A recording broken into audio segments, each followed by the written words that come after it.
ഒരു മരണത്തിന് മുമ്പിൽ നിൽക്കുന്നു, അതിനെ രാഷ്ട്രീയവൽക്കരിക്കേണ്ട എന്ന് പറയുമ്പോൾ കേരളത്തിലെ സാഹചര്യം എല്ലാവർക്കും അറിയാവുന്നതാണ്. അല്ലെങ്കിൽ ഇപ്പോൾ തന്നെ ഈ നിലയിലുള്ള പ്രധാനപ്പെട്ട നേതാക്കൾ തന്നെ അങ്ങനെ ഒരു രാഷ്ട്രീയം കലർത്തിയതിൽ പ്രതികരിക്കേണ്ട കാര്യമില്ലല്ലോ. അപ്പോൾ വരും ദിവസങ്ങളിൽ, അടുത്ത ദിവസങ്ങളിൽ ഇതിൽ കൂടുതൽ നിലയിലേക്ക് ഇത് രാഷ്ട്രീയപരമായി ചർച്ച ചെയ്യപ്പെടാനുള്ള സാധ്യതയുണ്ട്. അതിനു മുമ്പ് ഇതിലൊരു ക്ലാരിറ്റി വന്നാൽ അത്രയും നല്ലത്.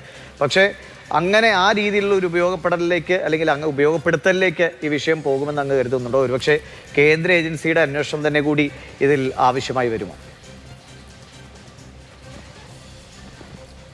അല്ല, ഇതിനകത്ത് രാഷ്ട്രീയം കലർത്തുന്നു എന്ന് പറഞ്ഞാൽ രാഷ്ട്രീയക്കാരെ സംബന്ധിച്ച്, ഇടതുപക്ഷ രാഷ്ട്രീയം സംബന്ധിച്ചിടത്തോളം അവർക്ക് ഇതിനകത്ത് 10 വോട്ട് എങ്ങനെ കിട്ടാൻ സാധിക്കും എന്ന് നോക്കുക. അവർക്ക് മരണമൊന്നും പ്രശ്നമല്ല, അവർക്ക് എന്ത് നടന്നു എന്നുള്ളതൊന്നല്ല പ്രശ്നം. അവരെ സംബന്ധിച്ചിടത്തോളം അതെങ്ങനെയെങ്കിലും BJP-യുമായി കൂട്ടിക്കെട്ടുക, എന്നിട്ട് അതിനകത്ത് 10 വോട്ട് ഇപ്പുറത്ത് കിട്ടുമോ നോക്കുക. അതിനകത്ത് ഇനിയിപ്പോൾ എന്തെങ്കിലും പൊടിപ്പും തൊങ്ങലും വെക്കണമെങ്കിൽ അത് വെക്കാൻ നോക്കുക എന്ന് പറയപ്പെടുന്ന ഒരു രാഷ്ട്രീയ നിലപാടാണ് CPM-ൻ്റെ നേതൃത്വത്തിൽ നടത്തുന്നത്. അത് അവർ നടത്തിക്കോട്ടെ. കാരണം അവരെ പോലെയുള്ള ആളുകൾക്ക് നികൃഷ്ടമായി അങ്ങനെ ചിന്തിക്കാൻ സാധിക്കുന്നു എന്നുള്ളതാണ് ഏറ്റവും വലിയ തെറ്റ്. ആയിക്കോട്ടെ. ഇവിടെ ഒറ്റ കാര്യമേ ഉള്ളൂ. ഇൻകം ടാക്സ് ഡിപ്പാർട്ട്മെൻറ്റ് അവിടെ ഇൻവെസ്റ്റിഗേഷൻ നടത്തുന്നു. ആ ഇൻവെസ്റ്റിഗേഷൻ നടത്തുന്ന സമയത്ത് സ്വാഭാവികമായിട്ട് കോൺഫിഡൻറ്റ് ഗ്രൂപ്പിനെ സംബന്ധിച്ചാൽ കുറച്ച് ദിവസങ്ങളായി അല്ലെങ്കിൽ കുറച്ച് ആഴ്ചകളായി എന്ന് പറഞ്ഞു, സ്വാഭാവികമാണല്ലോ. കാരണം അത്രയ്ക്കധികം ടേൺ ഓവറുള്ള ഒരു സ്ഥാപനത്തെ സംബന്ധിച്ചിടത്തോളം അതിൻ്റെ ഈച്ച് ആൻഡ് എവറി കാര്യങ്ങൾ 1 by 1 ആയിട്ട് പരിശോധിച്ച് വരുന്ന സമയത്ത് ഇൻവെസ്റ്റിഗേഷൻ ഏജൻസിയെ സംബന്ധിച്ചിടത്തോളം ആ കാര്യങ്ങൾക്ക് സമയമെടുക്കും. ഇദ്ദേഹത്തിൻ്റെ കൂടി അഭിപ്രായങ്ങളോ അല്ലെങ്കിൽ അദ്ദേഹത്തിൻ്റെ കൂടി സൗകര്യങ്ങൾ നോക്കിയിട്ടായിരിക്കാം അത് ചെയ്തിട്ടുണ്ടാവുക. എൻ്റെ അറിവ് ശരിയാണെങ്കിൽ സ്ലോവാക്യൻ ഇതിൻ്റെ കമ്മീഷണറാണ് തോന്നുന്നു, ട്രേഡ് കമ്മീഷണർ, അങ്ങനെ എന്തോ ഒരു ഉത്തരവാദിത്തത്തിൽപ്പെട്ട് അംബാസഡർ ആയിരിക്കും, ഗുഡ്വിൽ അംബാസഡർ അതാണ് എൻ്റെ അറിവ്. ഉത്തരവാദിത്തത്തിൽപ്പെട്ടിരിക്കുന്ന ഒരു വ്യക്തി അദ്ദേഹം സ്വാഭാവികമായിട്ട് അദ്ദേഹത്തിനും കൂടി പരിഗണിച്ചുകൊണ്ട് തന്നെയാണ് ഒരു ഇൻവെസ്റ്റിഗേഷൻ ഏജൻസി ആ കാര്യങ്ങൾ തീരുമാനങ്ങളെടുക്കുക. അവർ അത് ഇൻവെസ്റ്റിഗേഷൻ നടത്തുന്നു. ഈ ഇൻവെസ്റ്റിഗേഷനകത്ത് വളരെ വൃത്തിയായിട്ട് പറഞ്ഞു തരട്ടെ ദിനേഷ്, ഇതിനകത്ത് വേറൊരു തർക്കമില്ലല്ലോ. അദ്ദേഹത്തിൻ്റെ ബിസിനസ്സുമായി ബന്ധപ്പെട്ട രേഖകൾ, ആ രേഖകളിൽ കൃത്യമായി പരിശോധിക്കപ്പെടുമ്പോൾ അവിടെ എന്തെങ്കിലും പ്രയാസങ്ങളുണ്ട് എങ്കിൽ ഈ ഇൻവെസ്റ്റിഗേഷൻ ഏജൻസിയെ സംബന്ധിച്ച് വേറെ ഒരു വിഷയവുമില്ല. നോട്ടീസ് കൊടുക്കും, നോട്ടീസ് കൊടുക്കുന്നതിന് മറുപടി കൊടുക്കുക, രേഖകൾ സബ്മിറ്റ് ചെയ്യുക. രേഖകൾ സബ്മിറ്റ് ചെയ്യുന്നതിൽ എന്തെങ്കിലും പ്രശ്നം കൊണ്ടുണ്ടെങ്കിൽ ഇനി ടാക്സ് ചുമത്തേണ്ട കാര്യം ഉണ്ടെങ്കിൽ ടാക്സ് ചുമത്തും. ആ ടാക്സ് ചുമത്തി കഴിഞ്ഞ് കഴിഞ്ഞാൽ അദ്ദേഹത്തിന് അതിനെ ചലഞ്ച് ചെയ്യാം, അല്ലെങ്കിൽ അദ്ദേഹത്തിന് അതിന് അപ്പീലിന് പോവാം, ഒരു ലീഗലി നിയമപരമായിട്ട് അതിനെ നേരിടാം. ഈ ഇന്ത്യൻ ജനാധിപത്യത്തിൽ നമ്മുടെ പൗരനുള്ള അവകാശങ്ങളല്ലേ ഇതൊക്കെ. അങ്ങനെയാണെങ്കിൽ ഇന്ത്യ മഹാരാജ്യത്ത് നിരവധി സ്ഥലങ്ങളിൽ റെയ്ഡ് നടന്നിട്ടുണ്ടല്ലോ, നിരവധി റെയ്ഡുകൾ നടക്കുന്നുണ്ടല്ലോ.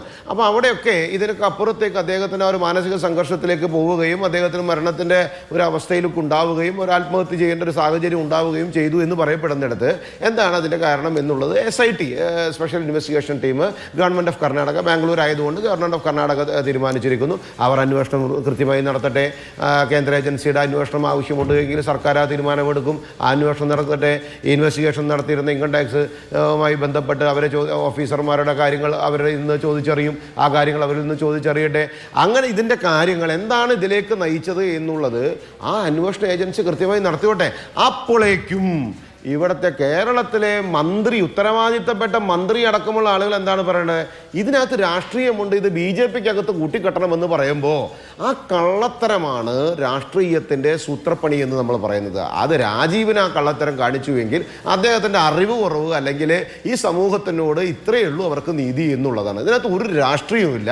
BJP അല്ലല്ലോ ഇതിനകത്ത് തീരുമാനമെടുക്കുന്നത്. ഒരു കേന്ദ്രത്തിൽ BJP ഭരിക്കുന്നു എന്നുള്ളത് കൊണ്ട് ഇൻവെസ്റ്റിഗേറ്റിംഗ് ഏജൻസികൾ BJP ആണ് എന്ന് പറയുന്നിടത്താണ് ഇടതുപക്ഷത്തിൻ്റെ മണ്ടത്തരം എന്ന് പറയപ്പെടുന്നത്. അവരത് പറഞ്ഞോട്ടെ. അവർക്ക് രാഷ്ട്രീയ കലക്ക് വെള്ളത്തിൽ മീൻ പിടിക്കുക എന്ന് പറയും നമ്മൾ നാടൻ ഭാഷയിൽ. ആ സ്വഭാവമാണ്. ആ മരണത്തെ വെച്ചിട്ടാണെങ്കിലും 10 വോട്ട് കിട്ടിയാൽ മതി എന്ന് പറയപ്പെടുന്ന ഒരു തരം ആത്തപ്പത്തര രാഷ്ട്രീയത്തിൻ്റെ ഒരു മുഖങ്ങളായി മാറുന്നു ഇടതുപക്ഷ രാഷ്ട്രീയക്കാർ. അവരാണിത് പറഞ്ഞതെന്നെങ്കിൽ എന്ന് ഞാൻ പറയുന്നു. ഞങ്ങളെ സംബന്ധിച്ചിടത്തോളം വളരെ കൃത്യമായിട്ടുള്ള മറുപടിയാണ്.